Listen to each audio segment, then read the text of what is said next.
Thank you very much, ladies and gentlemen, and welcome to the Literalist reactions. I hope you get a kick out of watching it. Packaged peanut butter and jelly sandwich that you keep in your freezer, and you simply thaw it, and it is ready to eat. Well, it's nice that I'm doing these videos with a child. So what do we have today?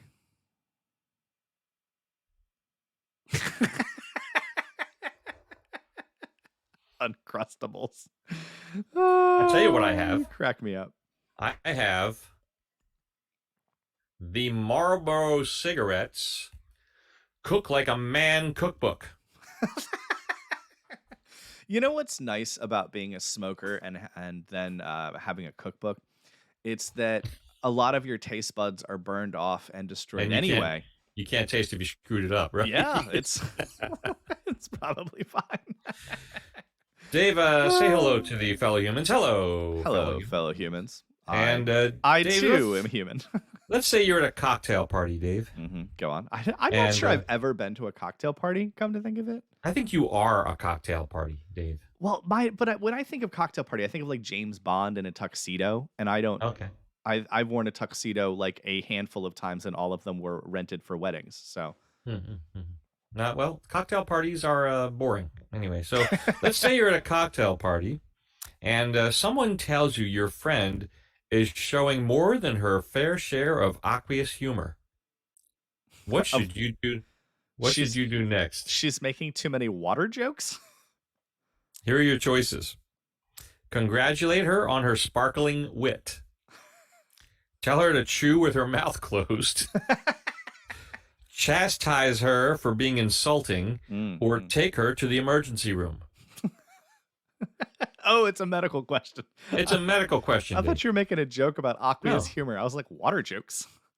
And aqueous humor. Sorry. So, okay, go through. Someone those again. tells you that your friend is showing more than her fair share of aqueous humor. Okay. Okay, what should you do next? You want me to go over the choices again? I think take her to the emergency room. And why? Wouldn't that be aqueous humor? Wouldn't that be like edema of something?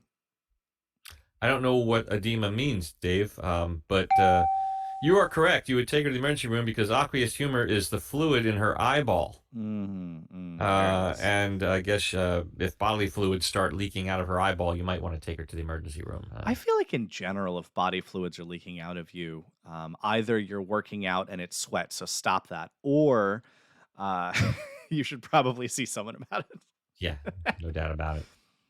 So there you go. You've passed the test again today with the trivia knowledge. Meanwhile, something that's not so trivial is that we've done one horrible Peter Gabriel song. Well, I mean, not horrible, but With the Book of Love, yeah, that Book of Love. showed you mostly because I wanted you to suffer through it with me. yes. Now we're going to do a Peter Gabriel song that I have always enjoyed and never fully understood the lyrics, but I could sing a bunch of them to you. And as usual, I'm hoping you can make it all make sense for me. I gotta say, the picture I'm about to put up on the screen of the album title is pretty janky. So Yeah. Oh, let's get to that. Peter Gabriel's first 4 solo albums were titled officially Peter Gabriel. really, Yeah. how do you Like differentiate them? All first 4 were all called Peter Gabriel, released in 77, 78, 80, and 82. All called Peter Gabriel.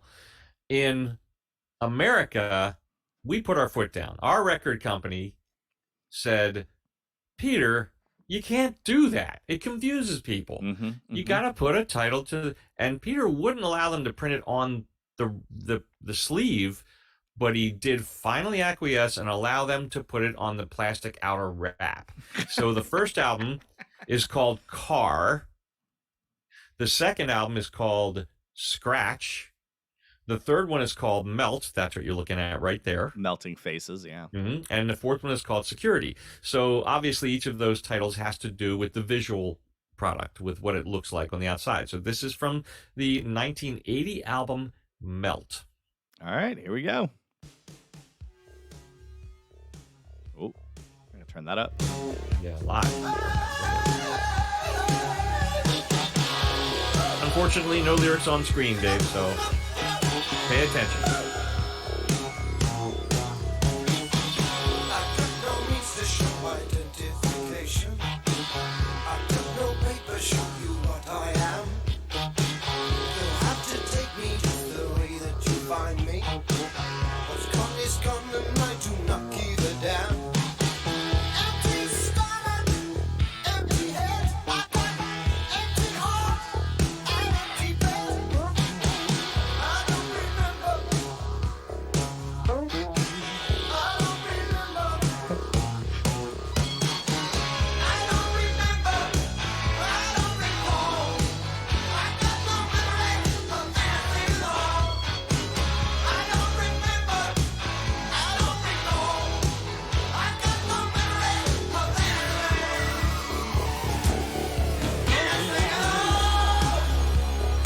All right.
Huh.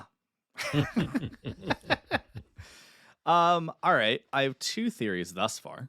I think either this is a story about a guy who has amnesia, woke up in the street, maybe robbed and beaten, and now he's, can't provide anything. He doesn't know who he is.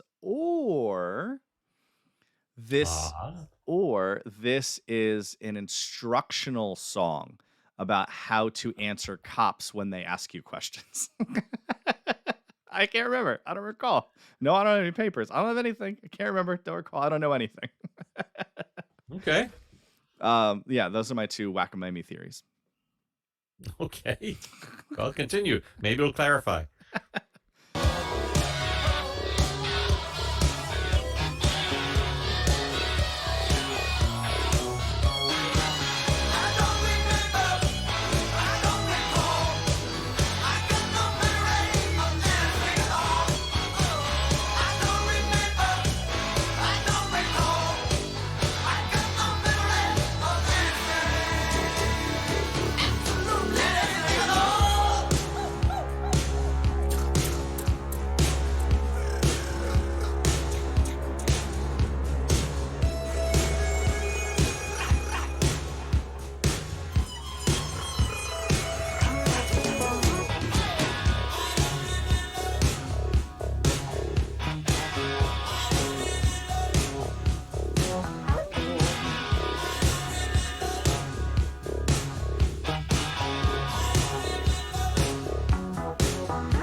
Wait for it.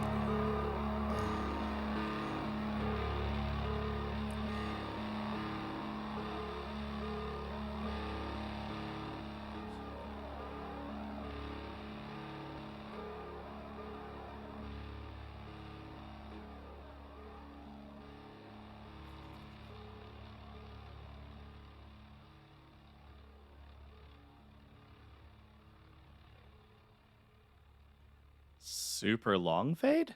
Yeah, man. That was like the longest fade of all time. Does it come back?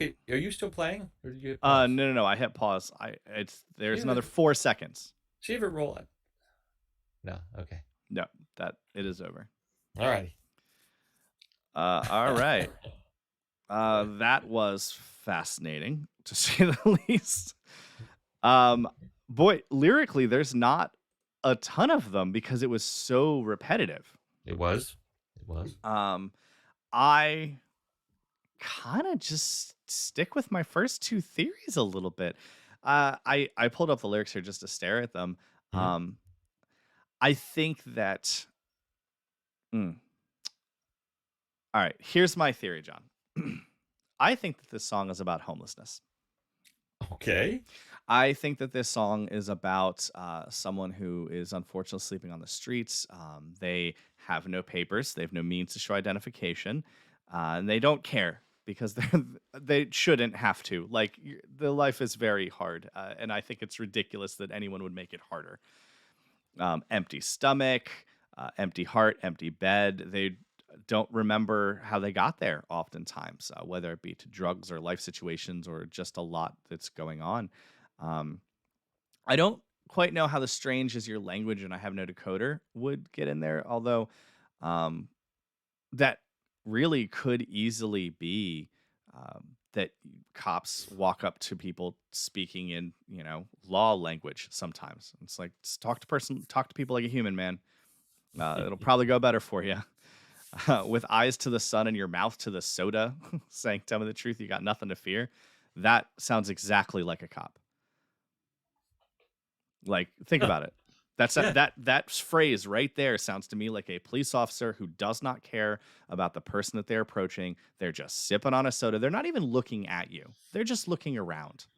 Mhm. They're looking above you, and they're saying, "Tell me the truth. You got nothing to fear." But really, they're staring at you like a bird of prey. Okay. I think that could easily be what this song is actually about. I will tell you that on a personal note, my willingness to snitch on someone is directly dependent on the specific crime, not is it a crime. So, for instance, am I at Walmart and I see someone steal diapers? Yeah. Not saying a word. I don't care. Really? Yeah, nobody's at Walmart stealing diapers because they're having a good time and they're just gonna go out and party. Like, no, you're stealing baby formula and diapers, then I didn't see a thing. Are you homeless, living in a tent, and you happen to be in a forest that says no trespassing private property? I didn't see a thing. I I don't care at all. I think it's ridiculous that there's some person with a piece of paper that says, "Well, this forest is mine and you can't camp here." No, your life is hard. I certainly wouldn't want to be in your position, and I feel horrible that anyone is in that position. We as society shouldn't allow people to be that downtrodden, that they would be in that position. So I am certainly not about to go rat them out. And well, my dog agrees. Look at him. He's standing Yeah, up. I see. He's giving us your butt. His butt is what he's doing. He's saying that you're pulling these lyric meanings out of your buttocks, I think is what Neelix just said. I pull all of them out of the same place, and that is the place. Yes. Well, but anyway, that's 100% theory. I have no idea, but that is sort of how I see this song lyrically.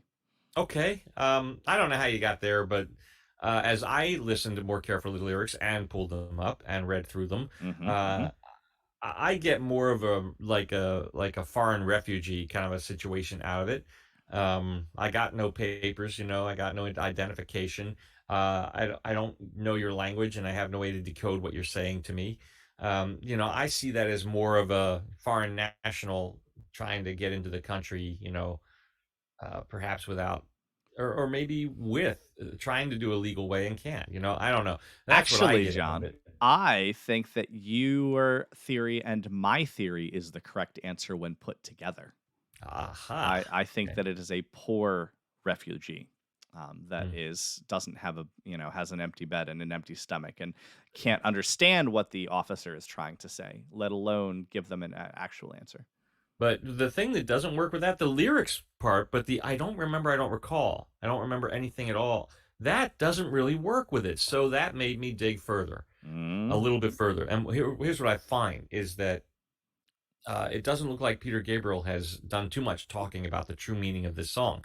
However, I have found out that the original music video for it has him lost and confused and occasionally looking into a reflective surface, at which point he sees himself, only the himself, dressed in one of the costumes he used to wear on stage with Genesis. The implication being is that this was one of his reactions when Genesis tried to make him feel guilty about leaving the band. Hmm. Interesting. So it's a real self-reflective piece for him. Yes. Yes. Like I don't recall why I enjoyed being in that band, or I don't recall why I left that band, but I have, Hmm. you know? Who knows? I mean, it could be any of a combination of things to come up with what it is. But since I've never seen the original music video, and I know it would get blocked if we watched it, and I didn't want to distract you from the truth of the lyrics, I didn't pull it up there for you. Hmm. Interesting. I think this is very easily another situation of, unless you are the artist, it's hard to know what the artist was thinking when they wrote this because it can be interpreted in many ways, Yeah, which is part of the fun of music. yeah, yeah, yeah. 42 years ago, what were you thinking that night? You know. 42 years ago, I didn't exist. I wasn't thinking anything, Oh well, which is a part of the fun of it, you know? and it's your norm. Mm-hmm. Mm-hmm.